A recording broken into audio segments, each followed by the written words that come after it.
안녕하십니까, 로우라이더입니다. 이제 재배학 마지막 강의 원예 작물학을 시작하겠습니다.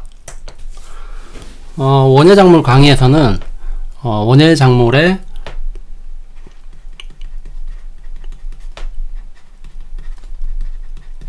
의미, 특징,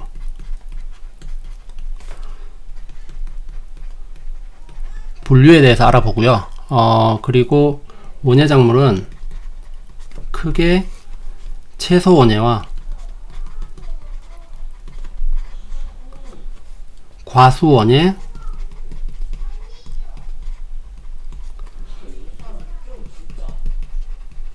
화해 원예로 구분 지을 수 있습니다.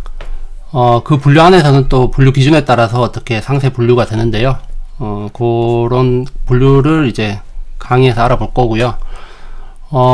이제 각 원예 작물별 세부 분류가 어떻게 되는지 한번 살펴보고, 원예 작물 각 품목별 재배 및 관리에 대해서는 본 강의에서 따로 다루지는 않겠습니다.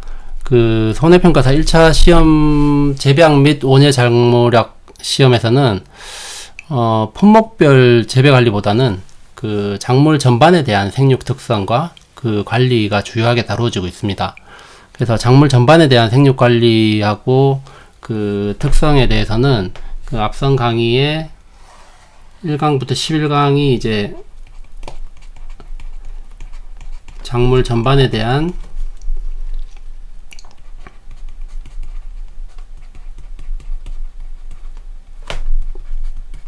관리 등을 다뤘었고요. 그 이제 12강에서는 원예 작물의 어떤 분류 정도로 이렇게 다뤄보도록 하겠습니다. 그럼 이제 원예 작물이 어떤 분류로 이제 나눠지는지를, 그리고 원예 작물이 무엇인지부터 한번 알아보도록 하겠습니다. 원예 작물이란, 일단 원예의 정의부터 한번 보자면요. 원예에서 원자가 동산이나 뜰 원자고요. 그 다음에 예자는 제주나 기에 심을 예자라고 되어 있습니다. 이제 그 여기 옆에 이제 한자 각골문이나 이런 거를 보면 예자 같은 경우는 각골문에서 어떤 그 무릎을 꿇고 나무를 심는 모습입니다.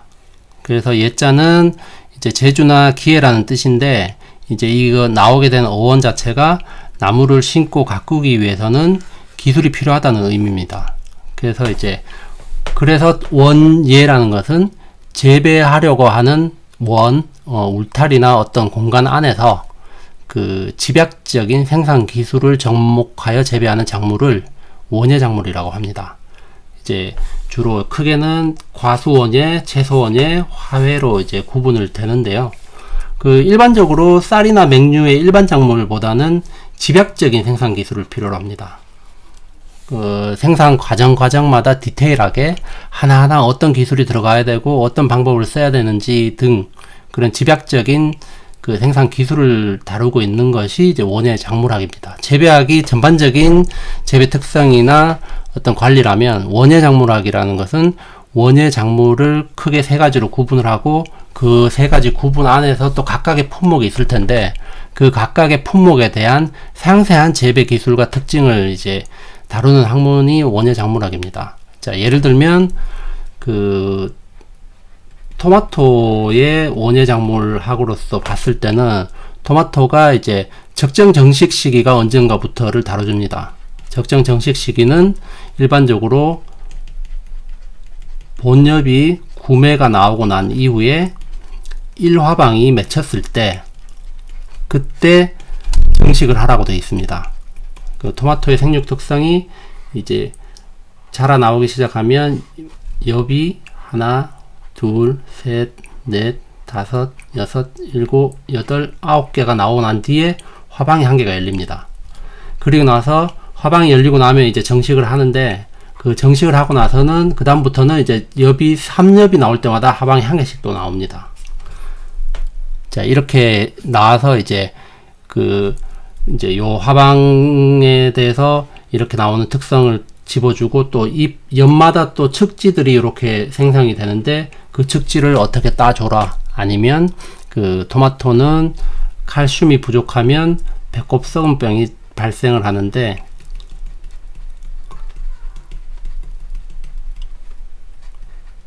그러면 배꼽 썩은병에 발생을 했을 때 그 칼슘 시방을 어떻게 하는지, 토양 내 칼슘 함유량이 어떻게 되는지, 뭐 함유량이 충분한데도 발생을 했을 때는 연면 시비를 한다든지, 뭐 그리고 뭐 주요 병충해로는 뭐 시드름병, 풋마른병,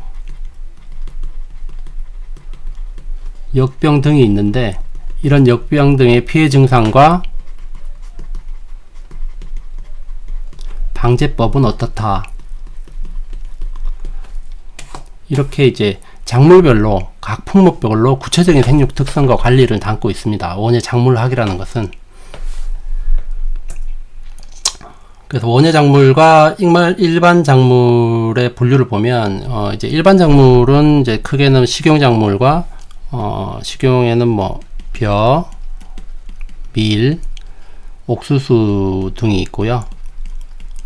사료작물로서는 사료용, 조사료용 벼, 옥수수, 수수 등이 있을 테고, 공예작물은 공업 원료로 쓰이는 작물인데, 예를 들면 기호작물, 염료, 유료, 향료,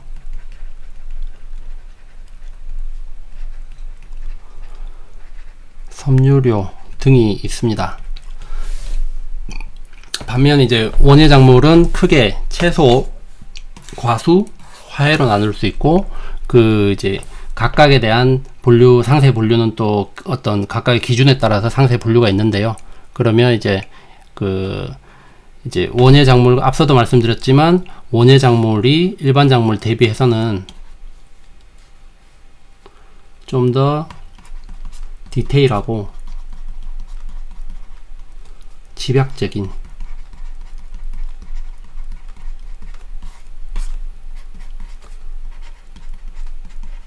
재배 관리 및 기술이 필요하다.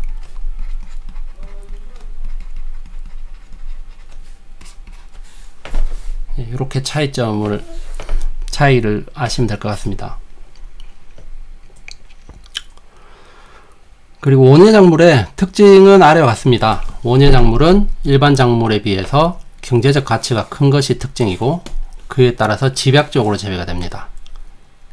원예 작물 재배에는 상대적으로 고도의 기술이 필요하고, 또 신선도가 중시되어 저장이나 유통이나 가공 기술도 중요시됩니다.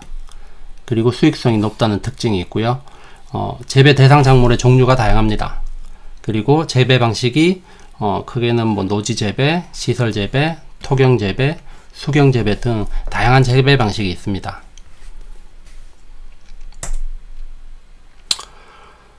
원예 작물의 분류 중에 이제 채소 원예부터 한번 보겠습니다.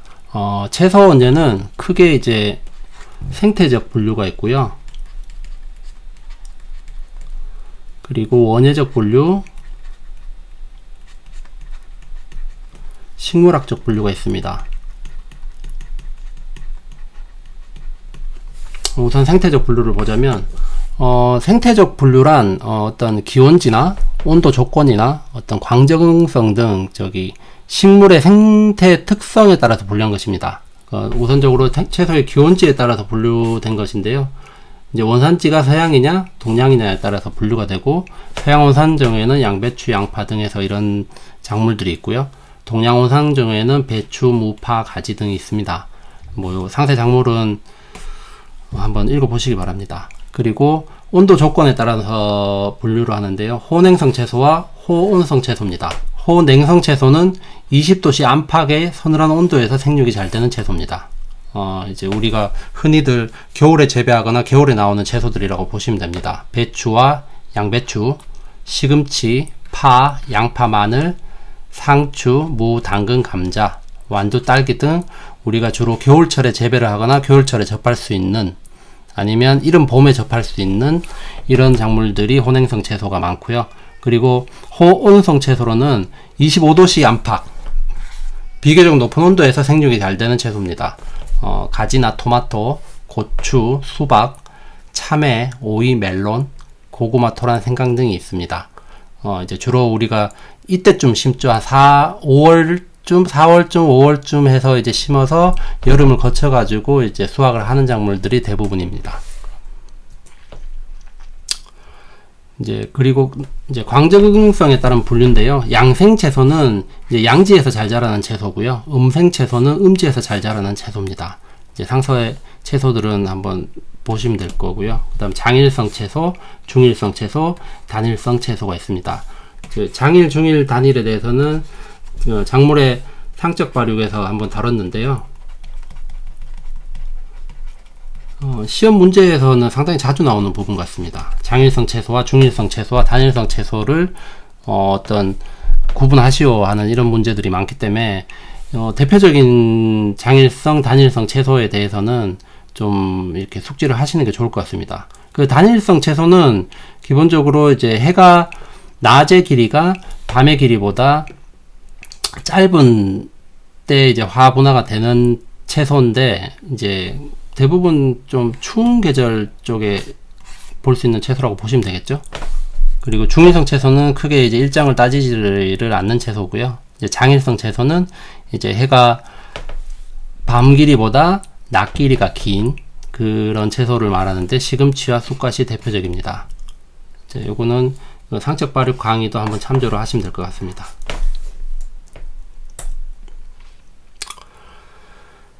이제 원예적 분류인데요. 앞서 봤던 생태적 분류 같은 경우는 어떤 식물이 주체가 되는 분류였다면 원예적 분류는 인간이 주체가 되는 분류입니다. 그 인간의 재배나 이용상의 유사성에 따라서 분류를 하였습니다. 그 이제 식용 부위에 따라서 이제 식물이 있으면 뿌리를 먹느냐, 줄기나 어떤 잎을 먹느냐, 열매를 먹느냐에 따라서 뿌리를 먹는 것들은 이제 뿌리 근자를 쳐서 뿌리 근자를 사용해서 근체류라고 하고요. 잎과 줄기는 이제 입엽자의 줄기 경자죠. 그래서 엽경체류라고 합니다. 그리고 열매를 먹는 것은 과일이니까 과체류라고 합니다. 자, 그럼 역경체류에는 이제 흔히들 배추, 양배추, 시금치, 상추, 미나리 줄기를 먹죠. 아스파라거스도 줄기를 먹고요. 그리고 근체류, 뿌리를 먹는 채소죠. 무, 당근, 우엉, 고구마, 마, 감자, 생강, 연근. 그리고 과체류입니다. 열매 채소인데요. 이제 수박, 참외, 멜론, 호박, 토마토, 고추, 딸기, 오이 등 이제 열매를 먹는 채소. 이렇게 식용 부위에 따라서 분류는 이제 역경체류, 근체류, 과체류로 나눌 수가 있고요. 그리고 재배 방법이나 이용 형태, 식물학적 형태 등의 유사성에 따른 분류는 국가별로 이제 행정 편의상 여러 가지 관점에서 분류를 하는데요. 뭐 대표적으로 우리나라와 일본을 한번 보자면 엽체류, 근체류, 과체류는 이제 동일하게 분류가 되는데 이제 한국에서는 조미체류라고 해서 이제 어떤 조미를 할 수 있는 채소류, 그 다음에 양채류, 양념채소류, 뭐 이런 것들이 이제 김치랑 연관해서 보시면 되겠죠. 김치에 양념채소가 있고, 뭐 조미채소가 있고, 뭐 이런 것들이 있으니까, 이제 이거는 국가별로 이렇게 다르게 분류가 될 수 있다. 이제, 그리고 원예적 분류는 이제 이렇게 보시면 될 것 같고요. 이제 식물학적 분류입니다. 그 식물학적 분류는 그 앞서 재배 기초 강의였던 것 같은데요. 그때도 이제 그 재배 식물 분류에서 한번 다뤘던 내용인데, 개, 무, 강, 목, 과, 속, 종에 따라서 어떤 과학적으로 분류한 것입니다. 최근에는 보면 이제 세포 유전학적 특성을 가지고도 이제 유사성을 조사하기도 하는데요. 이러한 분류는 그 채소의 어떤 유형 관계를 파악할 수 있고, 학술적이나 어떤 실용적으로 대단히 유익한 정보를 제공해 줍니다. 어떤 한 채소에 대한 정보를 알고 있으면 동일과, 여기서 보는 동일과 있죠. 여기서 한 채소의 특성이 그 동일과에서는 비슷하게 나타납니다. 그래서 이제 한 채소에 대한 정보를 알고 있으면 동일과의 다른 특성, 동일과의 다른 품목들에 대한 특성을 이해하는 데도 아주 유용합니다. 그래서 이제 식물학적 분류는 크게는 이제 담자균류랑 버섯 종류를 얘기합니다. 그 다음에 단자엽식물,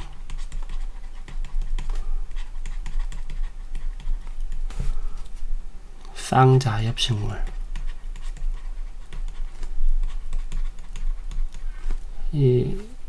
쌍떡잎 식물이라고도 하죠. 외떡잎 식물이라고도 하고요.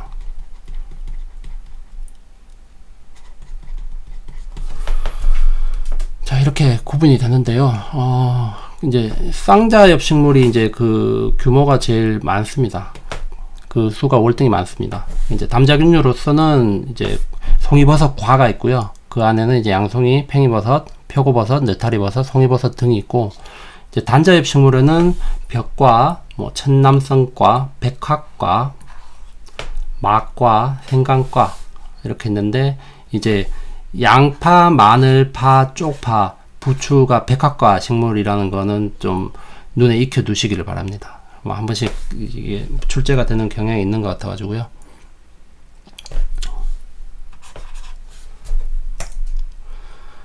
그리고 이제 쌍자엽식물입니다. 쌍자엽식물에도 이제 명아죽과부터 해서 배축과, 콩과, 이제 아욱과, 미나리과 여러 가지 있는데요. 콩과랑 가지과, 박과, 배축과 이런 거 정도는 좀 뒤에 품목들이 어떤 것들이 있는지. 가지과는 고추, 토마토, 가지, 감자 크게 많지가 않은데 자주 언급이 되는 과라서 가지과에는 이제 이런 것들이 있다. 좀 숙지를 하면 좋을 것 같고요. 그리고 이제 나머지 국화과, 장미과, 딸기가 장미과입니다. 딸기에 약간 돌기 같은 게 있잖아요. 장미 가시랑 연관을 좀 지어서 생각을 하시면 딸기가 장미과다. 이거는 지금 저한테 한번 들었으니까 아마 기억이 나실 것 같습니다. 그리고 철원꽃과, 꿀풀과, 두릅나무과, 수령과, 고비과, 고사리과, 돌나물과 이렇게 있습니다. 한번 개별적으로 한번 읽어보시기 바랍니다. 자, 이제 과수원예 분류입니다. 과수원예 분류가 이제 저도 예전에 이제 최초로 이제 이 부분을 접하고 재배학을 공부를 했을 때 어떤 분류라는 것들이 인가류도 있고 준인가류도 있고 이렇게 분류가 나눠지는데, 그 당시 최초 공부했을 때는 저는 아마 단순한기로 그냥 인가류에는 뭐가 있구나, 준인가류는 뭐가 있다, 이렇게 그냥 눈에 익혀가지고 넘어가는 걸로 했었는데, 그게 결국에는 오래 남지도 않고, 기억 속에 오래 남지도 않고, 문제가 났을 때 해결을 못 하더라고요. 그래서 최대한 여러분들이 암기를 안 하셔도 되게끔, 분류명에 대한 어떤 명이 어떻게 이루어졌는지, 왜 인가류인지 이런 분류명에 대한 해석과 약간의 이미지를 병행을 해서 설명을 한번 하겠습니다. 일단 요 교환을 짜다 보니까 이제 중요하게 이제 생각을 기본적으로 담아 두시고 넘어가면 뒤에 내용이 이해하기 쉬운 게 뭐냐면, 자, 과실이라는 것은 기본적으로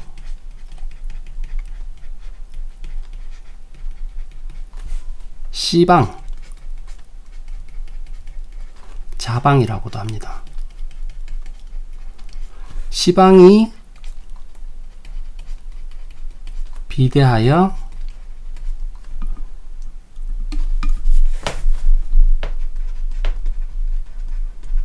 발달한 것을 과실이라고 합니다.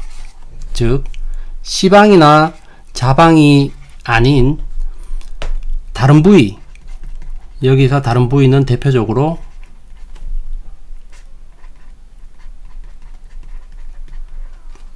꽃박기라고 하는데요.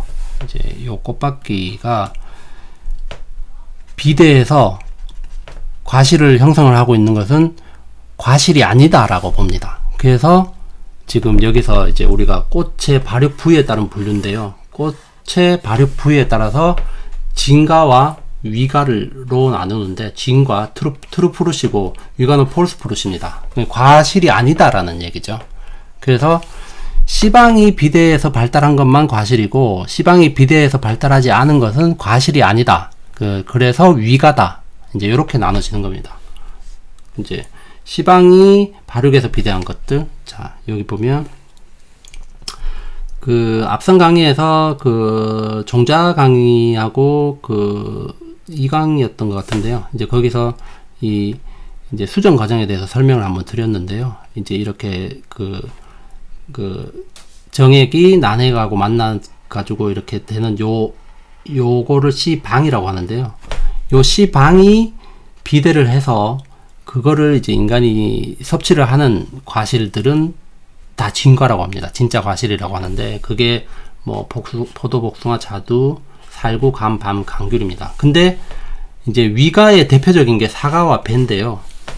이게 왜 위가냐면, 자, 사과의 단면을 한번 보시면 우리가 여기 부위는 섭취를 합니다. 근데 가운데 심 부위는 안 먹죠. 근데 이게 실제로는 여기 가운데 심 부위, 먹지 않는 부위가 C방입니다. C방이고 얘가 C인 거죠.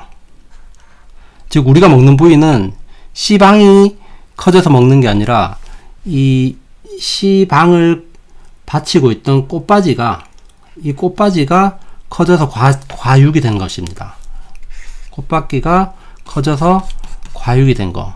즉 C방이 커서 비대에서 발달된 게 아니기 때문에 가짜 과실이다 해서 위가라고 부릅니다. 대표적으로 사과, 배, 비파가 있습니다. 이러면 이제 진가와 위가는 왜 그렇게 나눴는지 이제 구분이 되실 겁니다. 그리고 이제 다음으로 과실의 구조에 따른 분류인데요. 이것도 마찬가지로 앞서 설명드렸던 C방, 자방이 비대했느냐 그렇지 않느냐에 따라서 생각을 같이 병행해서 해주시면 됩니다. 자, 인과류의 이 인자가 인자할 인자입니다. 이 뭐냐면 인과류, 인자하게 봤을 때 너 과실로 인정해 줄게. 그래서 인과류입니다. 원래는 과실이 아니다는 거죠. 즉 위가랑 인과류랑 동일한 개념이라고 보시면 됩니다. 그래서 우리가 인과류라고 부릅니다. 자, C방과 더불어 꽃바퀴가 비대해서, 이 꽃바퀴가 비대해서 사과의 C방이고 얘가 C고, 여기는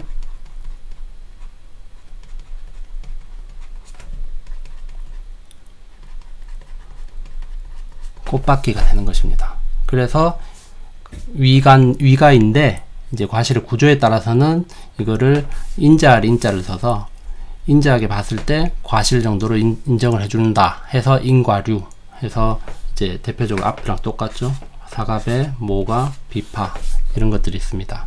이제 준인과류는 인과류랑 비슷하게 생겼는데 인과류는 아니라서 준인과류입니다. 자, 인과류와 가실의 모양은 비슷하다. 가실의 모양은 이제 생기고 안에 씨가 있고 하는데 비슷한데, 얘는 이게 꽃바지가 아닌 C방이 비대해서 발달한 진과입니다. 근데 생긴 것이 이제 인과랑 비슷하게 어떤 C의 형태라든지 이런 것들이 인과랑 비슷하게 생겼다고 해서 준인과류라고 합니다. 강귤처럼 이렇게 우리가 손으로 껍질을 까서 먹는 과실을 대부분, 과실은 다 인과류입니다. 뭐 유자, 자몽, 강귤, 레몬, 오렌지 다 동일한 특성을 가지고 있잖아요. 얘들이 이제 준인과류입니다. 준인과류. 그리고 이제 세 번째로 이제 핵과류인데요. 이제 핵과라는 것은 핵이 C 핵자입니다. 즉 얘도 진과인데 C방이 비대해서 과실을 이룬 진과인데 이제 여기도 이게 C방인데요. 근데 얘 핵과류의 특징이 뭐냐면 C방이 있으면 C방에 외피가 있고 외과피로 하겠습니다. 외과피가 있고 이렇게 내과피가 있는데요. 이제 C방을 먹는 거는 어찌됐건 진가의 한계인데 진가 중에 얘는 특이하게 내과피가 아주 단단하게 되는 것입니다. 내과피가 나무처럼 견고하게 단단하게 변형돼서 그 안에 이 종자가 들어있는 열매를 핵과류고 합니다. 그러니까 C 핵자를 써서 이제 이게 핵을 이뤘다고 하는데요. 이제 이렇게 C 핵자를 써서 핵과류, 이제 복숭아, 살구, 자두처럼 우리가 과실을 먹었을 때 중간에 아주 단단한 껍질을 이룬 씨가 있는 것들을 이제 핵과류라고 합니다. 이제 다음이 장과류인데요. 이제 다시 한번 더 언급드리자면 꽃의 발육 부위에 따라서 우리가 진가나 위가라고 나눴죠. 자, C방이 비대를 했느냐, 그 이외 부분이 비대를 했느냐 가지고 진가, 위가를 따졌습니다. 이제 여기 장가류도 이제 마찬가지입니다. 장가류도 진가입니다. 위가는 아까 봤던 그 인과류밖에 없습니다. 준인과류, 핵과류, 장과류는 다 진가입니다. C방이 발육을 한 거죠. C방이 발육을 한 건데 장자가 즙장자입니다. 즙. 얘도 C방인데 이게 즙으로 이루어져 있습니다. 그러면 이제 우리가 먹는 부위도 C방이고 과실 겉껍질은 얇은 특성이 있고 먹는 부위에 있는 C방이 즙이 많습니다. 그래서 이렇게 씻게 됐을 때 입으로 줄줄 흘러내릴 정도의 즙이 많은 이제 그게 바로 장과류입니다.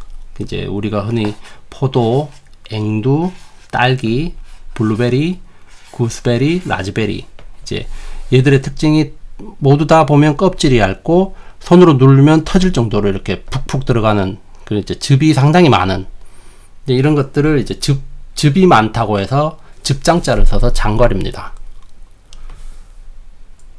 자, 그러면 과실의 구조에 따라서 다시 한번 볼까요? 이제 총 5가지였는데요. 인과, 어지린.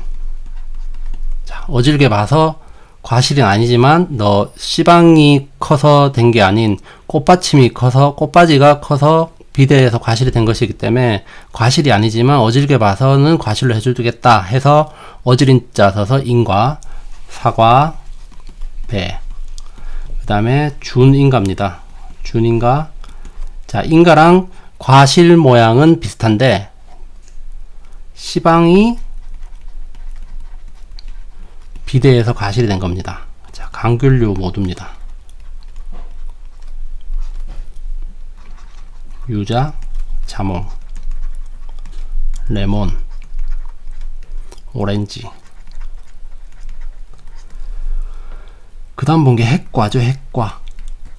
자, 핵과도 C방이 비대했는데 얘의 특징은 내과피가 경화된 거죠. 딱딱하게 된 거. 그게 이제 핵과류라고 하고 복숭아, 살구, 자두입니다. 그리고 이제 장과류.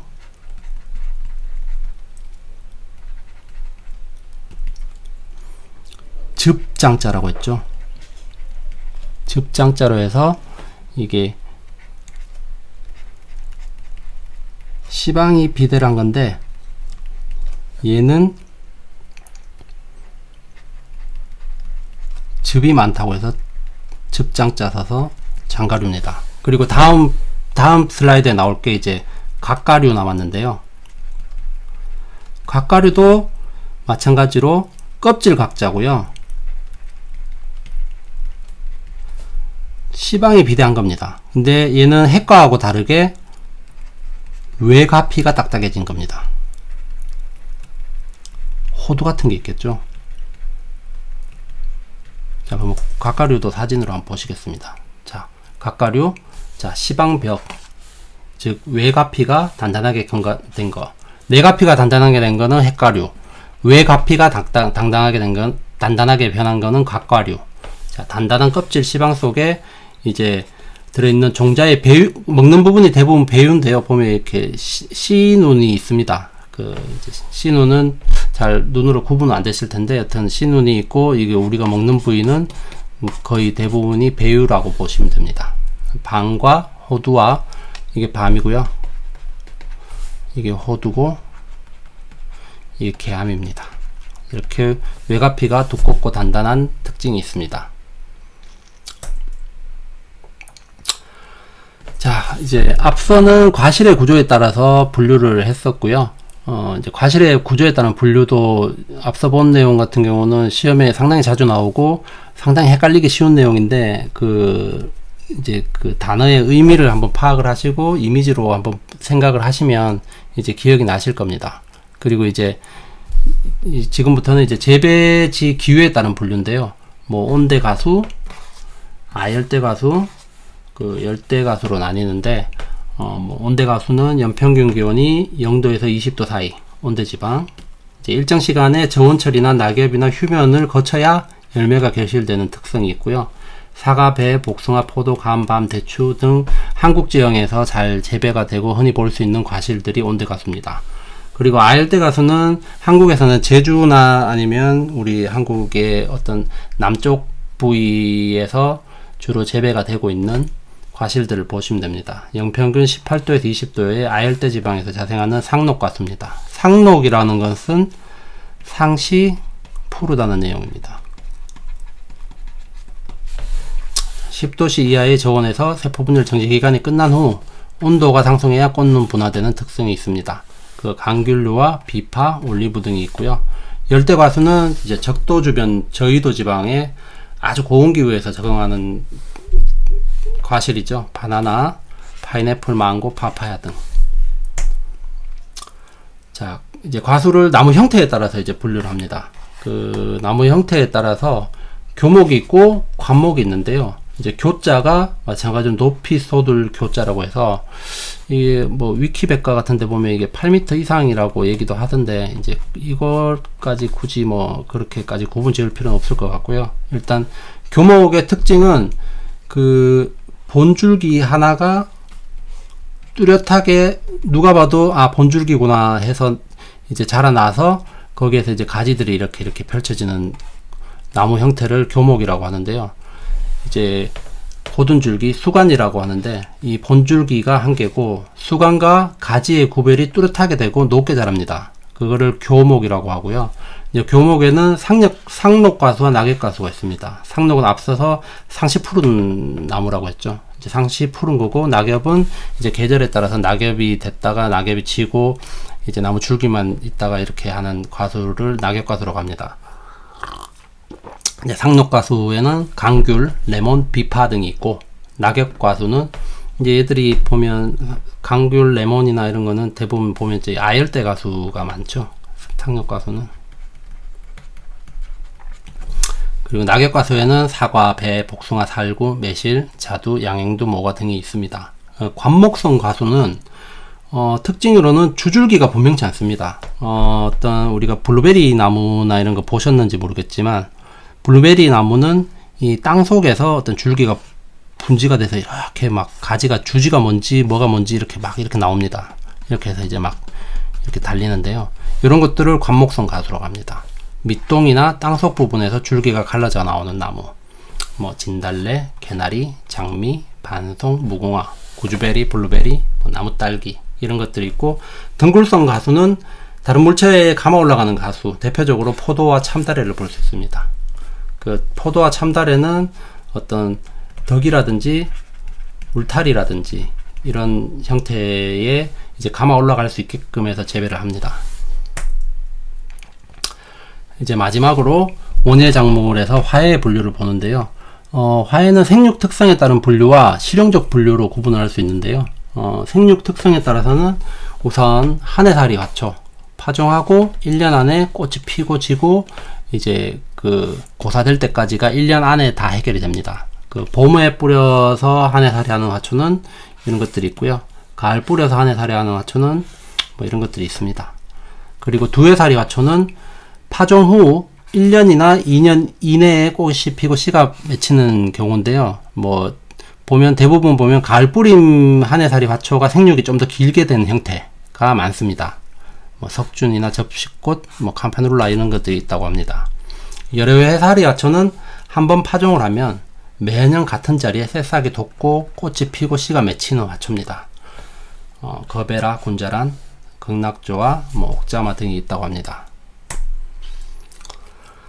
자, 생육 특성에 따른 분류. 알뿌리 화초. 알뿌리 화초는 여러 해 살이 화초의 일종으로서 잎이나 줄기나 뿌리에 양분이 저장돼서 여러 형태로 변형이 된 건데요. 뭐 덩이 뿌리는 달리아, 뿌리 줄기는 칸나, 비늘 줄기는 히아신스, 구슬 줄기는 글라디올러스, 비늘 줄기는 백합, 뭐 덩이 줄기는 시클라멘, 뭐 이렇게 있다고 하는데요. 뭐 문제에서는 저도 몇 문제를 뭐 이런 문제를 봤는데요. 다음 중 알뿌리 화초는 해서 뭐 비늘 줄기는 무엇인가, 뭐 뿌리 줄기는 어떤 것인가요? 이렇게 묻는데 좀 맞추기 어려운 문제겠죠. 이런 문제는 단순 암기로 해야 되는 문제라서 이런 것들은 수험생 여러분들이 좀 선택을 하셔야 될 것 같은데요. 뭐 2차까지 대부분 같이 준비를 하고 계실 텐데 이제 재배학에서까지 단순 암기를 뭔가 자꾸 그 본인 스스로한테 로드를 주자니 뭐 제 생각에는 그건 아니다라고 생각하고, 이건 그냥 그런 문제, 단순 암기에 대한 문제들이 혹시나 나온다면 암기가 안 하고 이제 눈에서 익어가지고 이제 풀 수 있으면 푸는 건데, 이제 그걸 굳이 표 작성해 가면서 하나하나 다 암기하고 이거는 좀 어찌 보면 약간 효율성이 떨어진다고 저는 판단을 하는데요. 그거는 이제 수험생 여러분들이 한번 좀 각자 좀 판단을 하셔가지고 하셔야 될 것 같습니다. 그리고 이제 마지막으로 이제 선인장과 다육식물이 있고요. 선인장은 줄기가 커져서 이제 줄기가 구형이나 기둥 모양이지. 구형이나 어떤 기둥 모양으로 선인장이 이렇게 자라잖아요.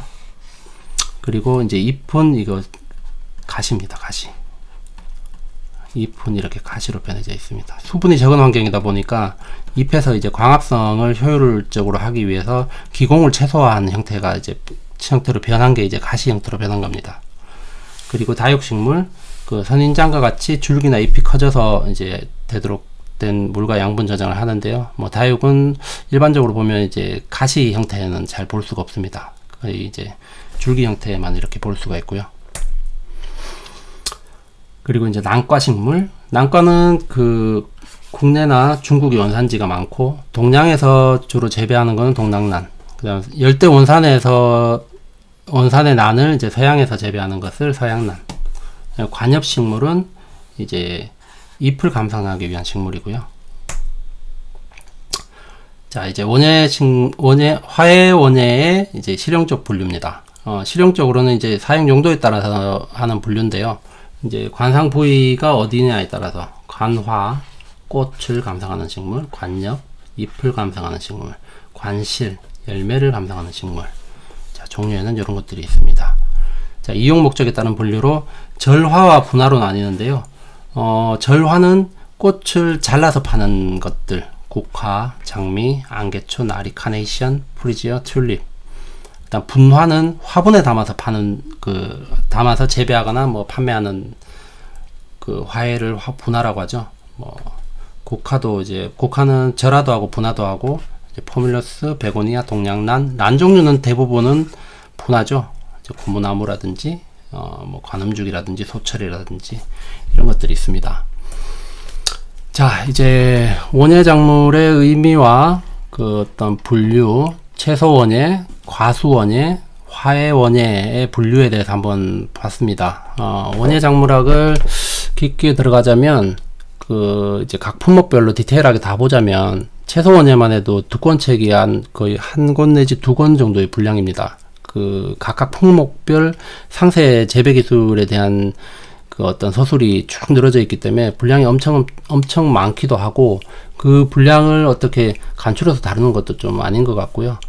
그래서 원예 작물의 품목별 특성과 그 재배 관리에 대한 모든 걸 다 다루기에는 좀 무리가 있고요. 이제 그거를 다뤘을 때의 시험 효율성에도 제가 봤을 때는 그것까지는 아닌 것 같고, 원예 작물학은 이제 원예 작물이 뭔지, 원예의 뜻이 뭔지, 그리고 원예 작물이 분류는 어떻게 되는지, 이제 그거에 대해서 이제 보시고, 이제 나머지 그 공통적인 재배적 특성 같은 경우는 앞선 강의에서 그 작물 생육의 전반적인 특징을 한번 쭉 다뤘던 재배학 1강부터 11강까지 그것을 기반으로 접근하시는 게 그 학습하시는데 훨씬 효율적이라고 판단합니다.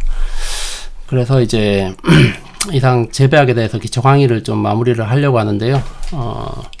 자, 재배학이라는 것이 작물 재배에 관해서 이제 원리를 밝히는 학문으로 물리학이나 어떤 화학, 생물학, 토양학 등 이제 여러 분야의 학문에 대한 어떤 전반적인 배경 지식을 요구하는 뭐 상당히 복잡한 자연과학이라고 볼 수 있습니다. 그 출제 의도에 따라서는 그 깊이나 난이도가 아주 크게 달라질 수 있는데요.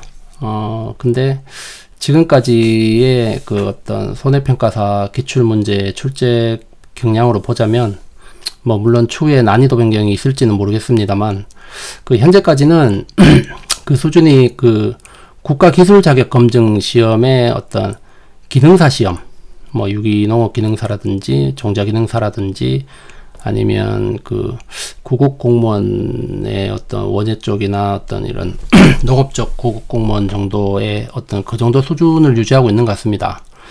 그래서 그 깊이 있는 문제 비중보다는 그 재배학 기초에 대한 이해도 이제 그런 거를 평가하고자 함이 좀 많았습니다.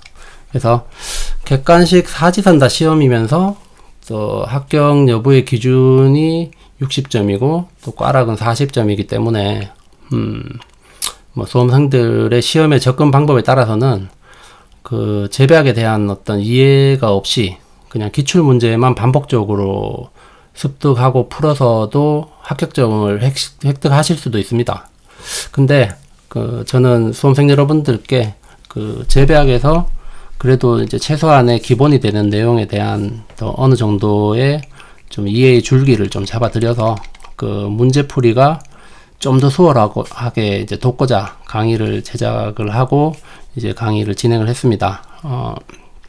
제가 강의를 뭐 전문적으로 해왔던 사람이 아닌지라 그 강의 내용이 좀 매끄럽지 못하거나 아니면 어떤 중요한 부분이랄지 아니면 좀 다뤄줬어야 될 부분이 아마 놓치고 넘어가는 부분도 아마 많았으리라 생각이 됩니다.